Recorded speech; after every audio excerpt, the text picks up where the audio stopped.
আসসালামু আলাইকুম। Pay scale নিয়ে আরেকটা আপডেট নিউজ হচ্ছে, পে স্কেলে ৪০ ঊর্ধ্বদের চিকিৎসা ভাতা বাড়ছে ৳৩,৫০০। তরুণদের চেয়ে বয়স্কদের চিকিৎসা ভাতা কিছুটা বেশি করার সুপারিশ করা হচ্ছে। বয়স্কদের ওষুধ কিনতে অতিরিক্ত টাকা ব্যয় হয়, এজন্য ভাতা কিছুটা বেশি করার জন্য সুপারিশ করা হচ্ছে। অবসরের পর একজন সরকারি চাকরিজীবী মাসিক ৳৫,০০০ করে চিকিৎসা ভাতা পাবেন। ওকে, আমরা বিস্তারিত পড়ি, দেখি কি বিস্তারিত কি দেওয়া আছে। নবম পে স্কেলে সরকারি চাকরিজীবীদের চিকিৎসা ভাতা বৃদ্ধির সুপারিশ করতে যাচ্ছে পে কমিশন।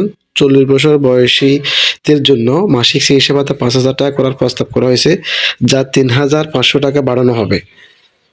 আগামী বুধবার ১১ জানুয়ারি এ সংক্রান্ত সুপারিশ প্রধান উপদেষ্টা দপ্তরে জমা দেওয়া হবে।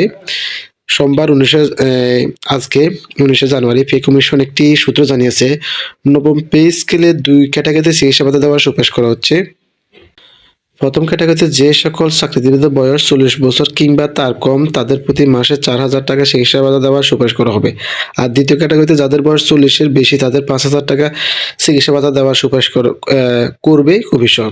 নাম অপ্রকাশিত রাখার শর্তে পে কমিশনের এক সদস্য বলেন, তরুণদের চেয়ে বয়স্কদের চিকিৎসা ভাতা কিছুটা বেশি করার সুপারিশ করা হচ্ছে। বয়স্কদের ওষুধ কিনতে অতিরিক্ত টাকা ব্যয় হয়, এজন্য তাদের ভাতা কিছুটা বেশি করার সুপারিশ করা হচ্ছে। অবসরের পর একজন সরকারি চাকরিজীবী মাসিক ৳৫,০০০ করে চিকিৎসা ভাতা পাবেন। বর্তমানে ২০১৫ খ্রিস্টাব্দের পে স্কেল অনুযায়ী ২০তম গ্রেডে মূল বেতন ৳৮,২৫০। নবম গ্রেডে একজন বিএসএস কর্মকর্তা পান ৳২২,০০০। আর সর্বোচ্চ পর্যায়ে সচিবদের মূল বেতন হচ্ছে ৳৭৮,০০০, যা থেকে ৳৮৬,০০০ মধ্যে। এদিকে নতুন বেতন কাঠামো বাস্তবায়ন নিয়ে সংশয় থাকলেও অর্থ মন্ত্রণালয় বাজেটের অর্থসংস্থান রেখেছে। ২০২৫-২৬ অর্থবছরের বাজেট সরকারি কর্মকর্তাদের বেতন ভাতা খাতে বরাদ্দ বাড়িয়ে ৳১,০৬,৬৮৪ করা হয়েছে, যা আগে তুলনায় ৳২২,০০০ বেশি। অর্থ বিভাগের এক কর্মকর্তা জানান, মূল বেতন বা ভাতার যেকোনো একটি জানুয়ারি থেকে বাস্তবায়ন লক্ষ্য ধরে এই বরাদ্দ দেওয়া হয়েছে। বাকি অংশ পরবর্তী সরকার পর নির্ভর করবে।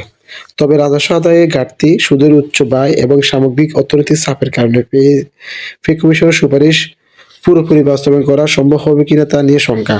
এই বিষয়ে অর্থ উপদেষ্টা সালেহ-উদ্দিন আহমেদ বলেন, পে কমিশন একটি শক্ত প্রস্তাব দিচ্ছে, তবে বাস্তবে একটি ভিন্ন ও কঠিন বিষয়। এটা হচ্ছে আজকের দৈনিক শিক্ষার আপডেট নিউজ। তো ভালো থাকবেন, সুস্থ থাকবেন, আল্লাহ হাফিজ। Wish you all the best today.